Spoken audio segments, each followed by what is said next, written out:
جو علاقے ہیں ان پر ظاہر ہے کنٹرول پھر اوپر سے ہو جاتا ہے. اسرائیل 1967 سے اس جنگ میں گولان کی پہاڑیوں پر قبضہ کر کے بیٹھا ہوا ہے.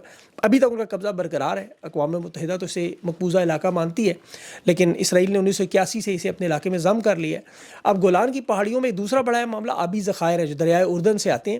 یہ اسرائیل کا 40% پانی یہاں سے آتا ہے. تو یہ جس طرح پاکستان کا سندھ طاس کا معاملہ وہی معاملہ ہے. اسرائیل کے وزیر دفاع نے یہی دعویٰ کیا تھا کہ وہ حملہ اس وقت تک جاری کریں گے جب تک شام کی فوج مکمل طور پر ختم نہ ہو. تو صدارتی محل پر, وزارت دفاع پر, بڑے بڑے جو ان کے مقامات ان کو نشانہ بنایا گیا. اور یہ دمشق کو 2 دن سے وارننگ دے رہے تھے. انہوں نے کہا ہم نے وارننگ دی, اب ختم ہو گیا, اب خطرناک اور خوفناک حملے ہوں گے, اور وہ کیے. ابھی تک شام کے صدر کا کوئی پتہ نہیں وہ کہاں ہے, لیکن ظاہر ہے وہ جب یہ معاملہ کلیئر ہوگا سامنے شہداد ہیں. لیکن ابراہیم الائنس معاہدہ جس میں سعودی عرب سمیت عرب ممالک اسرائیل کے ساتھ جڑ رہے تھے, اور شام کا فلسطین میں غزہ کے معاملے بڑا اہم کردار تھا. اب میرے خیال میں عرب دنیا کے ساتھ نہیں کھڑی ہو سکتی. کشیدگی میں اضافہ ہوگا, اور جو فلسطین کا معاملہ حل کرنا تھا ڈونلڈ ٹرمپ کا, آپ کو پتہ ہے وہ امن کا مشن بھی تھا, وہ علاقائی امن سمیت یہ سارا ختم. اور اس میں مجھے لگ رہا ہے کہ حزب اللہ اور ایران کی فورسز اب اکٹھی ہوں گی, اور عرب دنیا جو اب تک اسرائیل کا ساتھ دے رہی تھی, متحدہ عرب امارات ہو گئے, بحرین ہو گئے, اب یہ بھی پیچھے ہٹیں گے. اور ڈونلڈ ٹرمپ بھی دیکھیں, جو امریکی حکومت حال ہی میں احمد شرح کو باقاعدہ طور پر صدر انہوں نے تسلیم کیا, امداد دی, اس کے سر سے انعامی رقوم ہٹائیں, باؤنٹیاں ہٹائیں, اور اب وہ بڑی مشکلات کا سامنا کریں گے. امریکہ کی سفارتی کوشش کو شدید دھچکا پہنچا ہے. 14 مئی کو ڈونلڈ ٹرمپ, محمد بن سلمان اور شام کے صدر کی بڑی اہم ملاقات آپ دیکھ چکے ہیں. تو اب آنے والے دنوں میں مڈل ایسٹ کے حالات جو ہے وہ کس طرف جائیں گے, اور اس کے اثرات ظاہر ہے. اب پاکستان میں جو بڑا اہم معاملہ تھا, آپ کو پتہ ہے خان کی رہائی سے اسرائیل کو تسلیم کرنے کا معاملہ جڑا ہوا تھا. یہ معاملہ مشکل ہوگا, اور اس کے لیے اسٹیبلشمنٹ کے لیے مشکلات میں اضافہ ہوگا. اس میں پاکستان کے جو حالات ہیں وہ میں آپ کے سامنے اگر رکھوں تو تحریک انصاف کی تحریک میں اب زور آتا ہوا نظر آئے گا, کیونکہ انٹرنیشنل سطح پر جو اسٹیبلشمنٹ کو حمایت مل رہی تھی پہلے, وہ اب شاید نہ مل سکے.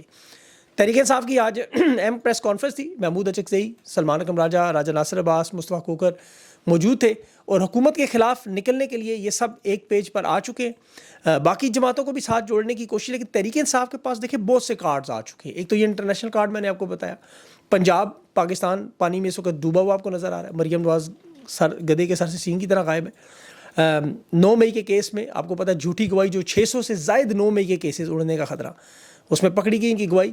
تحریک انصاف کے جو حمایت یافتہ جمشید دستی کی نشست چھیننے کا معاملہ ان کے پاس بہت بڑا کارڈ ہے.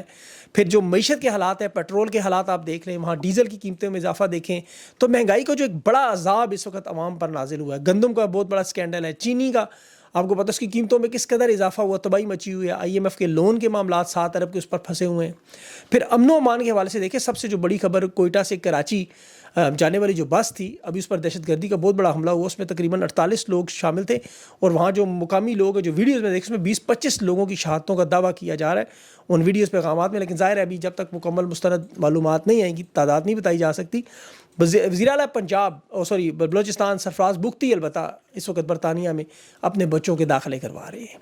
تو عوامی مسائل بھی ہیں. دیکھیں, عوام کو نکالنا بھی تحریک انصاف کے لیے اس وقت آسان ہے, اور تحریک تحفظ آئین کی جو تنظیم آج تشکیل دی گئی, محمود اچکزئی کو چیئرمین, اور 3 وائس چیئرمین, علامہ ناصر عباس, مصطفیٰ نواز کھوکر اور اختر مینگل. اس کے علاوہ جو زین شاہ بھی بلکہ اس کے وائس چیئرمین ہے, اور اسد کیسر کو تحریک انصاف کی طرف سے جنرل سیکرٹری بنایا گیا ہے. صاحبزادہ حامد رضا جو انفارمیشن سیکرٹری ہوں گے, اور اخوندزادہ حسین احمد ترجمان. یہ اب ایک ان کا الائنس بن چکا ہے. اب یہ مل کر اس تحریک کی طرف چلیں گے. اور آج پارلیمانی اجلاس بھی تھا تحریک انصاف کا, جس میں سب سے اہم معاملہ وفاق جو سینٹرل ان کی پارٹی, سلمان اکرم راجہ جس میں آپ کو پتہ ہے جنرل سیکرٹری ہیں, ان کے پنجاب کے ساتھ جو معاملات کل بڑے آپ کو پتہ ہے نظر آئے, بڑے سخت بلڈ پریشر لگ رہا تھا غصے میں. عالیہ حمزہ کے ساتھ بیٹھ کے رضامندی کا آپس میں نا اتفاقی کے معاملے کو حل کرنا, اور جو کہا برسر صاحب نے کہ طلق کلامی جو ہی ماضی کا حصہ ہے, ہم بڑی جنگ لڑ رہے ہیں, ہمیں بھول کر آگے بڑھنا, یہ بڑا اچھا معاملہ ہے کہ نا اتفاقی ختم ہونی چاہیے. اس کے ساتھ سینٹ کے 21 جولائی کو انتخابات ہیں, اس میں بھی آپ کو پتہ ہے 6 نشستوں پر تحریک انصاف نے صرف ٹکٹ جاری کیے ہیں تاکہ ہارس ٹریڈنگ سے بچ سکیں, تاکہ لوگ بک نہ سکیں.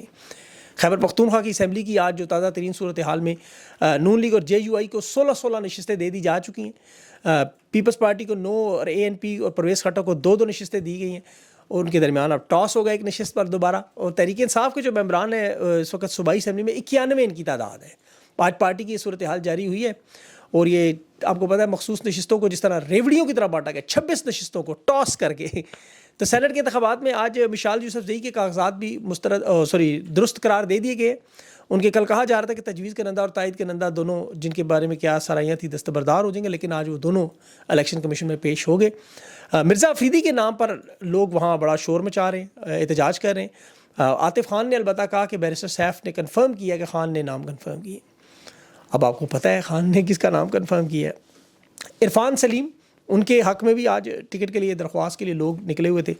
مراد سعید اور فیصل جاوید کے 2 نام ہیں. مراد سعید کا نام دیکھیں, اس میں یاد رکھیں کہ لوگ خوش تو بڑے ہوتے ہیں ان کا نام دیکھ کے, اور ہونا بھی چاہیے, لیکن میرے خیال میں ان کے کاغذات ہی وہ ایکسیپٹ نہیں کریں گے, نہ وہ شرکت کے کسی اجلاس میں قابل ہوں گے, حلف بھی نہیں ان کو اٹھانے دیں گے.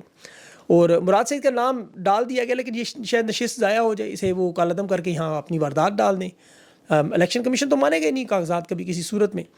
اور سینٹ کی نشستوں پر تو دیکھیں زیادہ بولنے کی ضرورت, 6 نشستیں ہیں ٹوٹل, اور ویسے بھی سب کچھ انہوں نے لوٹا ہوا پہلے سے, اب بچا کیا ہے جو لوٹ لیں گے. عمران خان کی کل بڑی اہم ملاقات, تحریک انصاف نے جو لسٹ جاری کی اس میں اطہر کاظمی صاحب کا نام آیا, صحافیوں کے طور پر سینئر صحافی ہیں. ابھی علینا صاحبہ کو نہیں ملنے دیا گیا. اطہر کاظمی خصوصی طور پر, یہ جو اڈیالہ جیل میں آپ کو پتہ ہے پریس ریلیز بھی اڈیالہ جیل کے سپرنٹینڈنٹ نے جاری کی کہ خان کو بڑی سہولیات دی جا رہی ہیں وہاں پہ. اور عمران خان نے جو ذکر کیا اپنی جان کے حوالے سے بھی خدشات کا ذکر کیا, وہاں جو ان کے ساتھ اس وقت قید و بند کی سختیاں ہیں, قید تنہائی میں, تو حکومت نے ملنے میرا خیال ہے نہیں دے گی کسی صورت میں, کیونکہ اس طرح تو اطہر کاظمی ایک بڑے جینون صحافی ہیں, انہوں نے آ کے سارے معاملات باہر رکھ دینے, ان کی وارداتوں کا پردہ چاک کرنا ہے, تو یہ میرا نہیں خیال کہ یہ رسک لیں گے. صحافیوں کو تو استعمال کرنے کا ایک پرانا معاملہ آپ کو پتہ ہے. عمران خان بشا بی بی کے بارے میں جب وہ فیلڈ مارشل کا کہ ISI تھے انہیں عہدے سے ہٹایا گیا, تو بشا بی بی سے ملاقات کے لیے زلفی بخاری کے ذریعے پیغام, اس پر بہت سارے صحافیوں نے کہا جی نہیں, بشا بی بی پر آج جو مظالم ہونے اس کی وجہ یہ نہیں ہے. ان کے دعویٰ ہے کہ عاصم منیر صاحب نے اس وقت بشا بی بی سے کرپشن کے بارے میں تحقیقات کے لیے ملاقات کا وقت مانگا تھا. اب ان کی واردات دیکھیں اسی طرح پکڑی گئی کہ جب عمران خان نے DGSI کے عہدے سے انہیں ہٹایا, تو اگر عہدے سے ہٹا دیا تو پھر یہ ملاقات کس حیثیت میں کرنا چاہ رہے تھے. یہ تو اس کیس کی کرپشن کی تحقیقات بھی نہیں کر سکتے, ان کا کام بھی نہیں تھا. یہ کام تو عام طور پر وفاقی اداروں کا FIA, نیب یا پولیس کا کہہ لیں, یہ تو کیس پر آگے سے رپورٹ کر سکتے. اس لیے لوگ, یہ بڑا سادہ سوال ہے کہ خان کی حکومت تو ختم ہوئے 3 سال ہو گئے, اگر وہ تمام کرپشن کے معاملات موجود تھے جس طرح TV چینلز پر عطا طاہر اور مصطفیٰ کمال آپ کو یاد ہوں گے, بلکہ طاہر اشرفی بھی, ان سب کو میڈیا پر دن رات کرپشن کی کہانیوں پر بٹھا دیتے تھے, فراگوگی کرتے تھے. تو وہ جو پوسٹنگز ہوئی ان میں سے کسی ایک کو پکڑ کے لے سامنے, سارا معاملہ حل. لیکن آج تک ایک بھی افسر نہیں لائے, کیونکہ ایک بھی افسر موجود نہیں. اور عثمان بزدار بھی موجود ہے, اس پہ پرچے کریں. لیکن خاقان عباسی نے بات کی نا کہ اتنے نااہل لوگ ہیں کہ انہیں ساری کی ساری نشستیں دے دیں, تاحیات حکومت دے دیں, تب یہ کچھ نہیں کر سکتے سوائے میڈیا کے اشتہاروں میں, جعلی پروپیگنڈے کے 2 نمبریوں میں. آپ دیکھیں پنجاب اس وقت ڈوبا ہوا ہے پانی میں, لیکن یہ کبھی عوام کے لیے آپ کو نظر نہیں آئیں گے. اب تحریک انصاف کے لوگ بھی, مجھے ان پہ سمجھ آتی کہ متبادل پلان کیوں نہیں لاتے جب ان کی ملاقاتیں نہیں کرواتے. اب جمعرات کو ایک لسٹ جاری ہوتی ہے, اس میں جو نام ہے ہر جمعرات کو آ جاتے ہیں, لیکن ملاقات نہیں ہوتی.